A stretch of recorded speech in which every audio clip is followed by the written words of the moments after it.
Сәлеметсіздер ме оқырмандарым, бүгін сіздермен мәуелі ағаш техникасымен бөлісетін боламын. Біз тағзым ету арқылы алдымен ата-анамен қарым-қатынасты реттейміз және өзіміз бен балаларымыздың жолын ашамыз. Осыдан кейін көп мәселелер өздігімен оңалады. Өткені жылдар бойы сақталып, ұрпақтан ұрпаққа ауыр жүк болып жеткен өкпе реніш, кектен, кешелмей кеткен қателіктен, негативтерден тазарады. Сәлем ету практикасын тұтастай ата текті визуализациялаудан бастау керек. Үш жұртыңызға арнап бөлек-бөлек 40 күннен жасаңыз. Ең алдымен ата-анаңызды, оның ата-анасын, яғни ата-әжеңізді, сосын арғы ата-әжелеріңізді көз алдыңызға елестетіңіз. Геометриялық прогрессия түрінде өсе беретін үш бұрышты схема пайда болады. Әр адам көз алдыңызға келген сайын басты барынша иіңіз.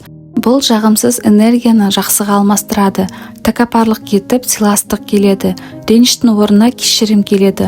Агрессияның орнына түсінік келеді. Сынап мінеудің орнына алғыс, рахмет келеді. Сізге де, сізден өзгелерге де. Өз тегіңізге мұқият қараңыз. Мен олардың кейбірін көрмедім ғой деген ой келеді мүмкін. Бірақ елестету арқылы көз алдыңызға бейнелер келеді.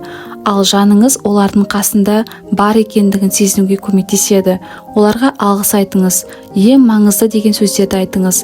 Әр алғыс айтқан сайын тағзым етіңіз.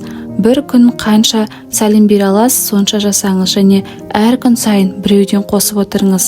Ата текке сәлем беру практикасын 40 күн жасауға болады. Егер қажет болса, ұзартыңыз. Сәлем еткен кезде жүрегіңізден шыққан кез келген сөзді айтуға болады.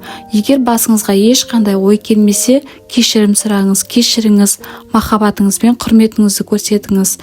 Мен сіздерді жақсы көремін, мен сіздерге алғыс білдіремін деп жан дүниеңізбен айтыңыз. Егер практика кезінде жайсыз сезінсеңіз, демалыңыз. Күшіңіз орнына келгенде қайта кірісіңіз. Шаршау байқалса, практиканы бөлшектеп орындауға болады. Бұл кез келген практикаға қатысты. Өз жүрек қалауыңызды тыңдаңыз. Ақпараттар пайдалы болған болса, арнамызға жазылып достарыңызбен бөлісуді ұмытпаңыздар. Бақытты жандар қатары көп болсын.